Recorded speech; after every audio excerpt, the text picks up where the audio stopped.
क्या आप किसी ऐसे घर में रहते हैं जो घर कम और भूत बंगला ज़्यादा है? क्या आपको दिन भर या रात के किसी पहर में कोई तंग करता है? क्या कभी आपको इन्होंने ज़्यादा नुकसान पहुंचाने की कोशिश की? क्या ये सब आपके साथ या आपके किसी दोस्त या रिश्तेदार के साथ हुआ है? जी हाँ, आज का वाक़या कुछ इस तरह का ही है जो हम आपके साथ शेयर करने वाले हैं। अस्सलाम वालेकुम दोस्तों, इससे पहले कि हम स्टोरी की तरफ जाएं, तो अगर आप यूट्यूब वीडियो ज़ोन पर नए हैं और आपने अभी तक चैनल सब्सक्राइब नहीं किया है तो कर लीजिए और बेल आइकॉन को प्रेस कर दीजिए ताकि हर नई आने वाली वीडियो का नोटिफिकेशन आप तक पहुंच सके। ये वाक़या कराची के एरिया मलीर का है। बहुत अजीब और ख़ौफनाक। ये एक ऐसे घर का वाक़या है जिसके बारे में बताया जाता है कि यहाँ काला जादू हुआ था। फिर ये घर कुछ सालों तक खाली रहा। उसके बाद जो फैमिली यहाँ आई उसके साथ अजीब व गरीब वाक़यात हुए हैं। इस फैमिली में 6 लोग हैं, हस्बैंड वाइफ, उनके 4 बच्चे, 3 बहनें और 1 भाई हैं। वाक़या बताने वाले ये बताते हैं कि 2014 में जब ये फैमिली यहाँ शिफ्ट हुई तो काफ़ी कम रेंट पे उनको ये घर मिला। ये घर सिर्फ फर्स्ट फ्लोर तक का है और काफ़ी मुनासिब पैसों में ये घर रेंट पर लिया गया। शिफ्ट होने के 1 हफ्ते बाद ही घर की चीज़ें गायब होने लगीं। खाना ताज़ा पका हुआ 1-2 घंटे में ही सड़ जाता था। कभी रोटियां गायब हो जाती, कभी घर का कुछ सामान गायब हो जाता। घर वालों के कपड़े आधे जले हुए मिलते। अक्सर छत पे किसी के भागने या चलने की आवाज़ आती और ये आवाज़ ज़्यादातर रात में आती या जब सब खाने की टेबल पे बैठे खाना खा रहे होते जब आती। एक दफ़ा सब टीवी लाउंज में टीवी देख रहे थे तो दूसरे रूम में अचानक ट्यूबलाइट फट जाती है। घर वाले काफ़ी दफ़ा बचे भी हैं। कभी रूम के फ़ैन खुद ही गिर जाते हैं। किसी की मौजूदगी का एहसास रहता है। रात के वक्त जब सब अपने रूम में सो रहे होते हैं तो घर वाले बताते हैं कि टीवी के रूम में टीवी खुद ऑन हो जाता है और फुल वॉल्यूम में कोई टीवी खोल देता है और उस रूम में ऐसा फील होता है जैसे बहुत से लोग हैं।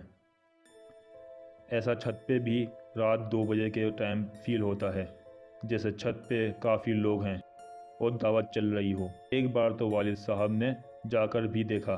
वो जब ऊपर जा रहे थे तो मुसलसल आवाज़ें आ रही थीं जैसे दावत चल रही हो।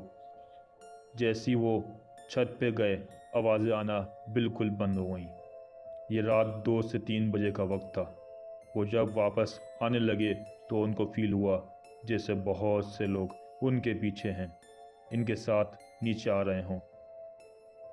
ये गर्मियों के दिन थे पर उस वक्त उनको इतनी सर्दी फील हो रही थी जैसे बर्फ़ में खड़े हों। ये सिलसिला ऐसे ही चलता रहा। फिर कुछ दिनों बाद घर वालों को बहुत से साए नज़र आने लगे। घर में काफ़ी खौफनाक माहौल हो चुका था। अजीब ख्वाब आते वालिद ने किसी आमिल को बुलाया।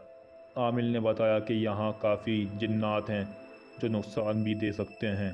आमिल ने पूरे घर में कुरानी आयत पढ़ के दम किया और पानी पे भी दम किया और उसको घर के चारों कोनों में छिड़कवा दिया। सिर्फ वो रात सुकून से गुजरी पर उसके बाद मामलात इतने बिगड़ गए कि घर वालों को जिन्नात नजर आना शुरू हो गए। घर वाले बताते हैं कि उन जिन्नात की इतनी खौफनाक शक्ल थी कि दिल फट जाए। कभी कोई घर वाला घर के काम में बिजी होता तो कान में आकर कोई उनका नाम लेता या फूंक मारता या टच करता, पर वहाँ कोई नहीं होता। ये वाक़यात घर की लड़कियों के साथ ज़्यादा हो रहे थे। नात बरहना हालत में भी नज़र आते। वालिद साहब को ये घर बहुत कम कीमत में मिला था, इसलिए दूसरी जगह शिफ्ट करना आसान नहीं था। माली हालात की वजह से वालिद साहब किसी और आमिल को लाए। उन्होंने भी यही कहा कि जितना जल्दी हो सके इस घर को छोड़ दें, इससे पहले कोई बड़ा नुकसान हो जाए। फिर एक दिन ऐसा ही हुआ कि तीसरे नंबर की बेटी सीढ़ियों पे दिन के टाइम झाड़ू दे रही थी कि अचानक उसको किसी ने धक्का दिया जिससे उसके हिप्स की हड्डी टूट गई और वो बेड पे आ गई। वालिदा को भी जिगर का मसला हो गया। घर में बाकी लोग भी बीमार हो गए। वालिद साहब ने अपने किसी दोस्त से जिक्र किया तो उन्होंने जल्द से जल्द कोई घर अरेंज किया और वहाँ 5 मंथ रहने के बाद वो लोग शिफ्ट हो गए। मालिक मकान मुल्क से बाहर रहता है اس کو جب یہ پتہ چلا تو اس نے وہ گھر سیل کر دیا۔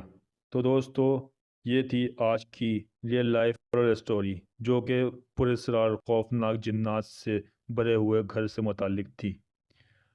اگر آپ کے ساتھ یا آپ کے کسی دوست کے ساتھ بھی ایسا ہی کچھ واقعہ پیش آیا ہو تو ہم سے ضرور شیئر کیجیے، اور اس اسٹوری کو لائک کرنا اور کمنٹ کرنا اور شیئر کرنا نہ بھولیے۔